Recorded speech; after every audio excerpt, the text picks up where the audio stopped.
शनिवार को 16वें रोजगार मेला में 51,000 से ज्यादा युवाओं को जॉब लेटर बांटे। उन्होंने वीडियो कॉन्फ्रेंसिंग के जरिए कहा कि युवाओं का सामर्थ्य हमारे भारत के भविष्य के लिए सबसे बड़ी पूंजी और गारंटी है। हमारी सरकार इस पूंजी को समृद्धि का सूत्र बनाने में जुटी हुई है।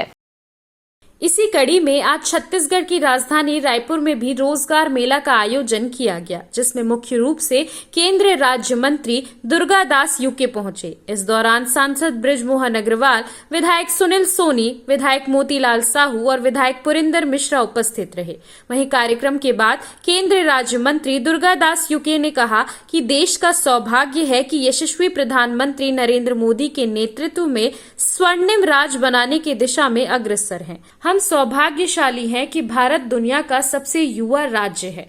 लगभग 65% युवा इसी राज्य में रहते हैं। हम सभी जानते हैं कि जितने भी बड़े बदलाव दुनिया में हुए हैं वो युवाओं की ऊर्जा से ही संभव हो पाए हैं। चाहे प्रभु श्री रामचंद्र हो, भगवान कृष्ण हो, स्वामी विवेकानंद हो, ऐसे युवाओं के प्रति आशा उपेक्षाएं ये प्रधान रहती हैं। उनकी जो संकल्पना है, सपने हैं, राज्य की 2047 तक ये राज्य दुनिया का सबसे विकसित राष्ट्र बन सके।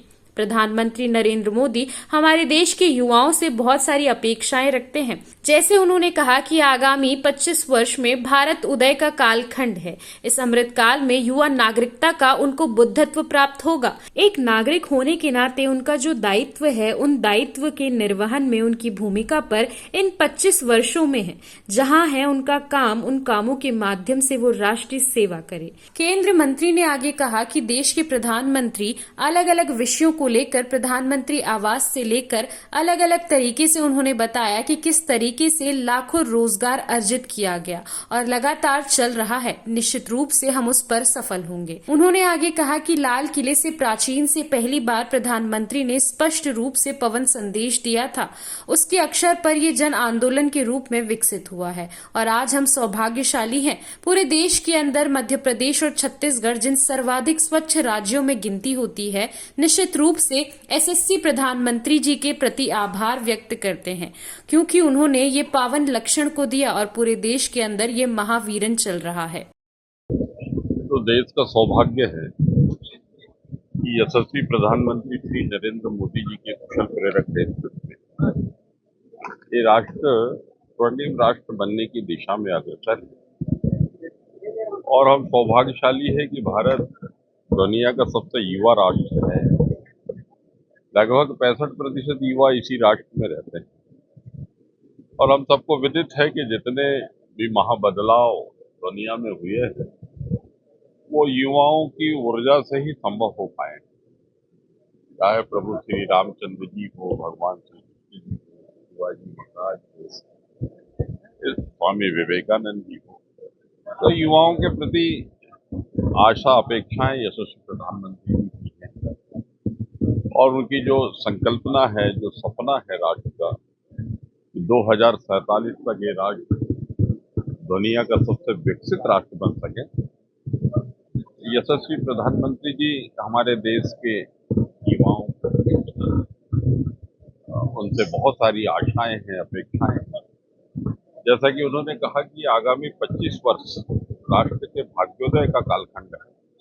इस अमृत काल में युवा सर्वप्रथम नागरिकता का उनको बुद्धत्व प्राप्त हो, वो इस राष्ट्र के नागरिक है और एक नागरिक होने के नाते उनके जो दायित्व है, उन दायित्वों के निर्वहन में उनकी महती भूमिका और इन 25 वर्षों में जो जहाँ जो काम जिनका है, उन कामों के माध्यम से वे राष्ट्र की सेवा करें ताकि विविध क्षेत्रों में राष्ट्र समुन्नत हो सके।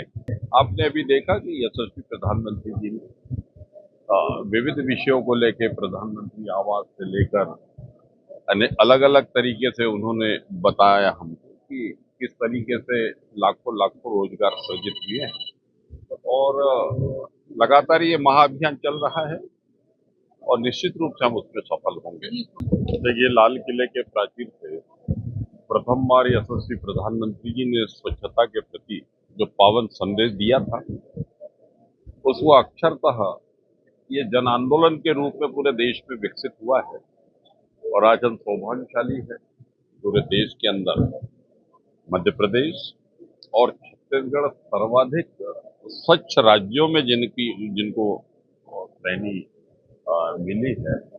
और निश्चित रूप से हम यशस्वी प्रधानमंत्री जी के प्रति हृदय से आभार व्यक्त करते हैं कि जो उन्होंने ये पावन लक्ष्य हम सबको दिया और पूरे देश के अंदर ये महाअभियान चल रहा है।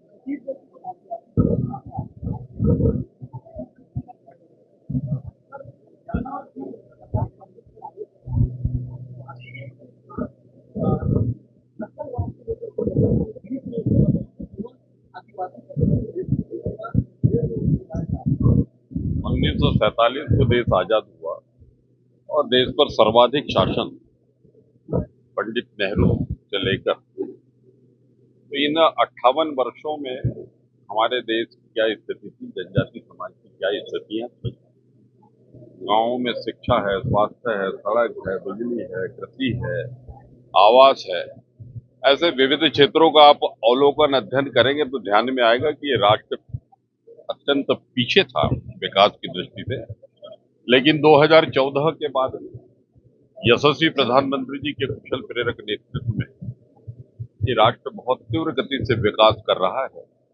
और जनजाति समाज मित्रों, अभी वर्तमान में धरती आबा ग्राम उत्कर्ष योजना अंतर्गत लगभग 80 करोड़ रुपए की धनराशि और 63,000 गांवों को चिन्हित करके जो बुनियादी जरूरतें हैं समाज। CCN शार्ट न्यूज के लिए ब्यूरो रिपोर्ट।